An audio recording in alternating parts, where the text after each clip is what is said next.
ایک بزرگ تھے، وہ دریا کنارے وضو کر رہے تھے. ایک بچھو تھا جو ایک لکڑی پر تیرتا ہوا، کبھی پانی کے ہچکولوں سے وہ ڈوبتا بھی اور کبھی لکڑی کو تھام لیتا، یوں پانی کے بہاؤ پہ جا رہا تھا. تو ان بزرگوں نے دیکھا تو ہاتھ ڈال کر کے اس کو نکالنا چاہا، تو اس نے اپنی فطرت کے مطابق ان کے ہاتھ پہ ڈنگ مار دیا. درد کی شدت سے ہاتھ جھٹکا تو وہ گر گیا. تو پھر ڈوبنے لگا تو پھر پکڑا اور پھر اس نے ڈنگ لگا دیا. 7 مرتبہ اس نے ڈنگ مارا اور آپ اس کو نکال کے 8ویں مرتبہ باہر نکالنے کی کوشش کر رہے ہیں. تو مرید نے کہا جو پاس بیٹھا تھا، حضرت یہ بار بار آپ کو ڈنگ مارتا ہے اور آپ اس کو نکالنے کے لیے کوشاں ہیں. فرمایا وہ اپنی بری فطرت سے باز نہیں آتا، میں اپنی اچھی عادت سے باز کیسے آ جاؤں. تو لوگوں کے ساتھ رویہ اچھا رکھے، وہ جو بھی رویہ رکھے. ہم کہتے ہیں کوئی اینٹ اٹھائے گا تو ہم آگے سے پتھر اٹھائیں گے، تو یہ کیا کمال ہوا. لوگ کہتے ہیں تم 1 قدم پیچھے ہٹو گے میں 10 قدم پیچھے ہٹوں گا، تو یہ کیا کمال ہوا. تم کہو میاں تم جتنے مرضی قدم پیچھے ہٹو، میں بھاگ کے تمہارا دامن پکڑ لوں گا، تمہیں جانے نہیں دوں گا، ایک دن تجھ کو بھی جیت لوں گا محبت کے زور پہ. ہم کہتے ہیں کہ فلاں میرے ساتھ اچھا سلوک کرتا ہے تو میں بھی اچھا کرتا ہوں، فلاں کا سلوک میرے ساتھ اچھا نہیں ہے تو ٹھیک ہے، جس طرح وہ چلتا ہے میں بھی اسی طرح چل رہا ہوں. یہ تو پھر برابری ہوئی. اگر کوئی برائی کے ساتھ معاملت کرتا ہے تو آپ بھی اس کے ساتھ ایسے ہی کرتے ہیں، تو برائی میں برابر ہے. اور اگر آپ کے ساتھ کوئی اچھا سلوک کرتا ہے تو آپ بھی اس کے مقابلے میں اچھا کرتے ہیں، تو پھر بھی آپ برابر ہیں، لیکن اچھائی میں برابر ہے.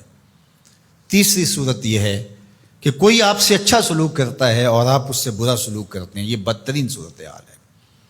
اور سب سے بہتر صورت کیا ہے کہ کسی کا رویہ تلخ بھی ہو، کسی کا انداز نامناسب بھی ہو، کوئی آپ کے ساتھ برا سلوک بھی کرتا ہو لیکن آپ اس کے ساتھ اچھا سلوک کرتے ہیں. خون کا رشتہ ہے، دودھ کا رشتہ ہے، وطن کا رشتہ ہے، ہمسائیگی کا رشتہ ہے، آپ کے ساتھ اس کی تعلق داری ہے، آپ کے آبا و اجداد کی آپس کے اندر سانجھ تھی اور آپ اس کو نبھا رہے ہیں.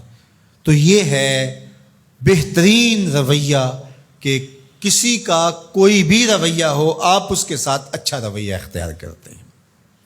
حضرت عقبہ بن عامر رضی اللہ تعالی عنہ کو حضور نے ارشاد فرمایا تھا، سل من قطعک واعط من حرمک واعف عن من ظلمک.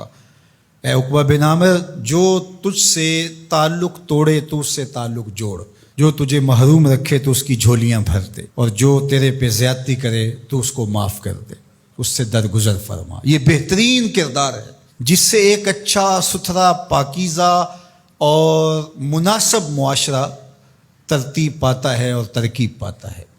تو میرے اور آپ کے آقا و مولا نے ہمیں یہ تلقین کی، بلکہ فرمایا جو یہ چاہتا ہے کہ اس کی عمر میں برکت ہو اور رزق میں اضافہ ہو، وہ رشتہ داروں کے ساتھ سلوک اچھا کرے.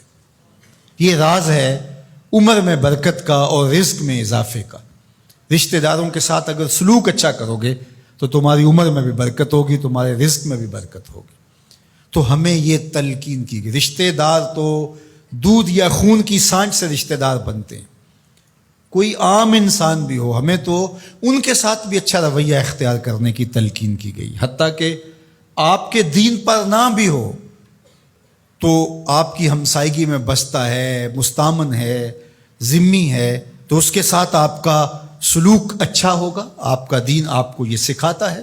شیخ سعدی بولے، شنیدم کے مردان راہ خدا، دلے دشمنا ہم نہ کردن تنگ، تو را کے میسر شود ای مقام کہ با دوستانت خلاف است و جنگ. میں نے سنا ہے کہ جو اللہ کے بندے ہیں وہ تو دشمنوں کا دل بھی نہیں دکھاتے. تجھے تصوف کے مراتب رفیع کیسے نصیب ہو سکتے ہیں؟ تو اپنوں سے جنگ چھیڑ کے بیٹھا ہے، تو اپنوں کے گریبان پھاڑ رہا ہے، اپنوں کی پگڑیاں نوچ رہا ہے، اور تو اپنی رشتہ داریوں کو توڑ رہا ہے. تو اپنے ہم منصبوں کے ساتھ الجھاؤ میں مبتلا ہے، اپنے ہم مسلکوں ہم مشربوں کے ساتھ تیرا الجھاؤ چل رہا ہے، تیری لڑائی چل رہی ہے. تجھے کیسے مرتبہ اور باطن کا نور اور اندر کا اجالا نصیب ہوگا؟ جو اللہ کے بندے ہیں وہ تو دشمنوں کا بھی دل نہیں دکھاتے. انسان تو انسان رہے، وہ تو جانوروں کے ساتھ بھی رویہ اچھا رکھتے ہیں کہ یہ اللہ کی مخلوق ہے. مخلوق ہونے کے ناطے سے الخلق و عیال اللہ، تمام مخلوق اللہ کا کنبہ ہے، اور اس کے ساتھ اس نے سلوک، ان کا کچھ بھی رویہ ہو. حضور کے غلام اور اسلامی معاشرہ، اس میں یہ کس طرح چیزیں پنپ سکتی ہیں کہ ہم نفرتوں کو فروغ دیں اور کہیں کہ نہیں ہم ایسے کر دیں گے، اس نے میری طرف یوں دیکھا ہی کیوں ہے، لہٰذا میں تو اب اس سے ساری زندگی ہم کلام ہی نہیں ہوں گا. تو رویوں کی خوبصورتی اور صلہ رحمی یہ ہمارے دین نے ہمیں سکھائی.